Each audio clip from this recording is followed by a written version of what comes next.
Olá e sejam muito bem-vindos. Hoje a gente vai mergulhar fundo numa interpretação profética bem específica que saiu de um sermão e aponta para uma data exata no nosso futuro. É um cálculo bem detalhado que tenta conectar profecias antigas com um evento que, segundo essa visão, pode estar bem mais perto do que a gente imagina. E o ano é esse aí, 2036. De acordo com a interpretação dos textos bíblicos que a gente está analisando, esse ano específico seria um jubileu profético. E mais, ele marcaria o potencial retorno de Jesus. Mas a grande pergunta é, como é que alguém chegou nesse número? Para a gente entender a lógica por trás desse cálculo, vamos quebrar o raciocínio em partes, passo a passo, exatamente como ele foi apresentado na fonte original. Bom, a primeira barreira que muita gente pensa é aquela passagem famosa de Mateus 24, que diz que, daquele dia e hora, ninguém sabe.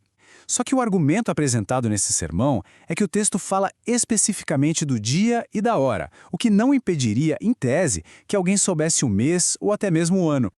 E para começar a entender o cálculo, a primeira peça do quebra-cabeça é a própria forma de contar o tempo. Tudo se baseia num calendário bem diferente do que a gente usa no dia a dia. Para decifrar a profecia, primeiro a gente precisa entender o relógio que ela usa. Funciona assim. De um lado, a gente tem o nosso calendário, o gregoriano, que é solar e tem meses com dias fixos. Do outro, tem o calendário bíblico, que é o que chamam de lunisolar. Isso quer dizer que os meses deles são guiados pelos ciclos da lua e o começo do ano novo depende totalmente da agricultura, mais especificamente da colheita da cevada. E aí que a coisa fica mais detalhada. O ano bíblico não começa no dia 1º de janeiro. Ele começa no mês de Abib. E esse mês só pode começar depois que a cevada floresce, o que acontece ali perto do equinócio da primavera. Se a gente contar 7 meses a partir daí, a gente chega na famosa Festa dos Tabernáculos. É por isso que essa interpretação aponta para um período ali entre setembro e outubro. Beleza? Então já temos uma ideia do mês, mas isso é só uma parte da equação. O segundo conceito que é fundamental para o cálculo do ano é o chamado Ano do Jubileu. Pense nele como um ciclo de restauração que se repete de forma bem previsível. E o que era esse tal de Ano do Jubileu? Olha, era um evento gigantesco, descrito lá no livro de Levítico. Ele acontecia a cada 50 anos e era um tempo de restauração total. Era tipo um reset geral na sociedade. Dívidas perdoadas, terras devolvidas, um grande símbolo de liberdade. E a mecânica por trás disso era bem clara. Contavam-se 7 ciclos de 7 anos, o que dava um total de 49 anos. O ano seguinte, o de número 50, era então proclamado o jubileu.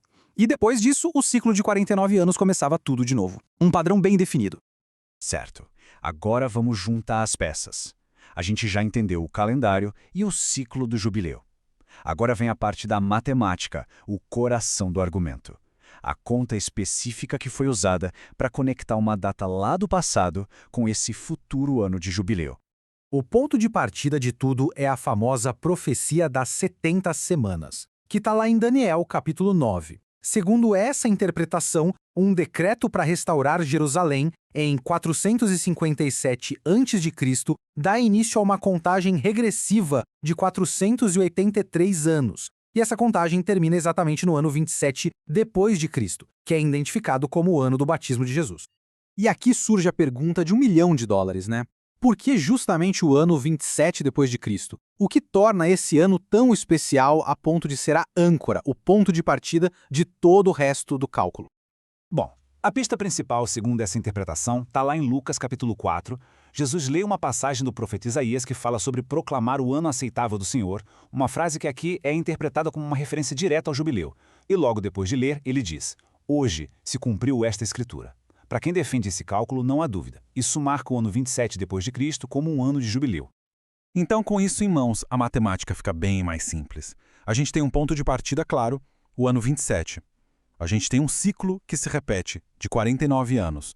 O objetivo, então, é simplesmente ir somando esses ciclos até chegar perto dos nossos dias.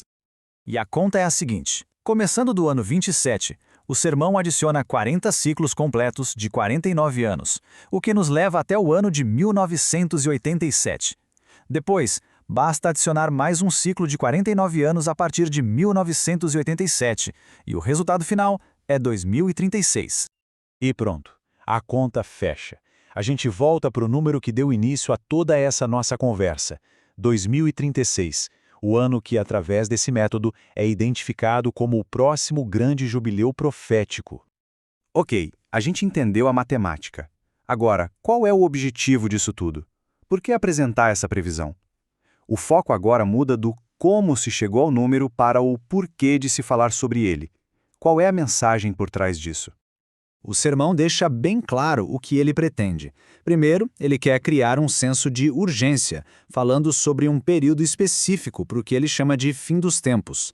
Isso serve para motivar as pessoas a uma vida de preparação espiritual e de evangelismo. É um chamado para que cada um encontre sua missão. E, por fim, é também um convite para que se juntem àquela comunidade religiosa específica. E isso tudo nos deixa com uma última reflexão. Independente do que cada um acredita sobre essa interpretação, é interessante pensar no impacto que esses cronogramas proféticos têm. Como a ideia de uma data, de um prazo, molda a fé, a motivação e o senso de urgência das pessoas e das comunidades que acreditam nisso. É algo que vale a pena pensar.